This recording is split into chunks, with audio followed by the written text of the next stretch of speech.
Welcome back. In this lecture, you are going to learn how to get all of your ChatGPT outputs into a tabular format. This is going to make it so much easier to organize and to read. It just makes everything more digestible. So what is a tabular format? Well, it's basically like an Excel document where you have different words put into different cells, which just makes everything more readable and easier to organize. Now, you can either turn things into a tabular format from the beginning, or you can turn any conversation that you currently have with ChatGPT and turn those responses into a tabular format. Let me show you what I mean. So I'm going to write a prompt here like, act as a personal trainer. Design a detailed and well-structured workout routine that spans 4 days a week. Please provide a comprehensive plan that includes specific exercises, sets, reps, and rest periods for each day. In other words, a lot of information. Additionally, outline the targeted muscle groups for each exercise and the recommended intensity level and any necessary modifications or variations for different fitness levels. So there's a lot that I'm asking for here. Let's go ahead and send it away just as it is. So here is the workout routine we asked for. We have the different days, we have the different exercises, the reps, the rest, intensity, the modifications. That's day 1, this is day 2. We have everything that we're looking for here, and it's a pretty big schedule and it does look nice. This isn't going to be that hard to follow, but it's not really organized in an easy to read way, especially not for an exercise program. So what I can do is go to the bottom here and send a message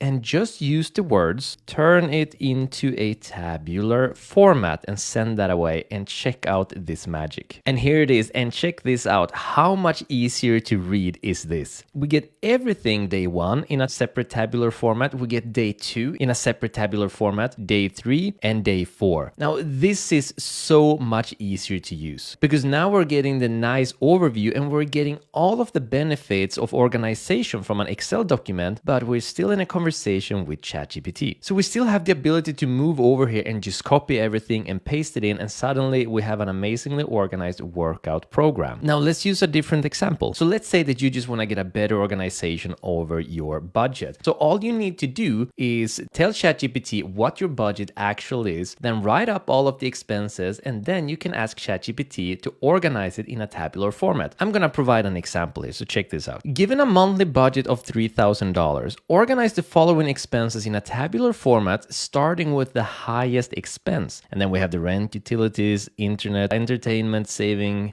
emergency. All of the expenses just written out here, and then we're just going to ask ChatGPT to organize it for us. So not bad at all, but we are getting it in a JavaScript format. While this still works, it's not the classical tabular format. So if I don't like the reply, all I need to do is go down, click on regenerate, and there we go. Now we have the proper tabular format. We can copy all of these, we can paste it in, and ChatGPT just did all of the organization for us. And it's starting with the ascending, the most expensive one first, and then it just descends and gets lower and lower sum. This is such an amazing feature that you can use anytime for pretty much any text input. So let's look at a slightly more difficult example. Let's say that you've got a meal plan that you want to follow and you want the meal plan organized properly, but you're also going to need a shopping list for that meal plan and you want that organized as well. So you need 2 separate tabular formats. Let's go ahead and check that out. So for this, I'm gonna write, here's my weekly meal plan. I want you to organize it in a tabular format. Include a needed shopping list to purchase everything needed for the meals and organize it in a separate tabular format. And then I've got my Monday, Tuesday, Wednesday, Monday to Sunday meal planning. And what I'm going to do is ask to organize this in a tabular format, check out what will be needed for all of these meals, extract that information separately and turn that into its own tabular format as a shopping list for me. Pretty cool. Let's send it away. And there we have it. I did not need to give it the output template on how to organize it. It already knew. We have the different days to the left, then we have breakfast, lunch, and dinner. We have everything that's actually going to be eaten inside the actual meals. Then looking here, and I love this so much, the shopping list. It's already organized it according, first of all, to category and then the items. So that's even gonna make the shopping so much easier. When you are at the fruit section, grab all of the needed fruits. When you are at the vegetable section, grab all of the needed vegetables, the grains, the proteins, the dairy, legumes, nuts and seeds, others and seasoning and herbs. Incredible. The intelligence of ChatGPT is mind-blowing. So make sure that you use it for whatever it is that you need, but then also ask ChatGPT to organize it for you because it's clearly happy to do so. So that is the tabular format prompt engineering technique. In order to use it, all you need to do is ask ChatGPT to put it in a tabular format and it's going to organize it for you. Much easier to view, much easier to use. And you can copy paste it anywhere and you have it saved down. Well done. Let's move on to the next lecture.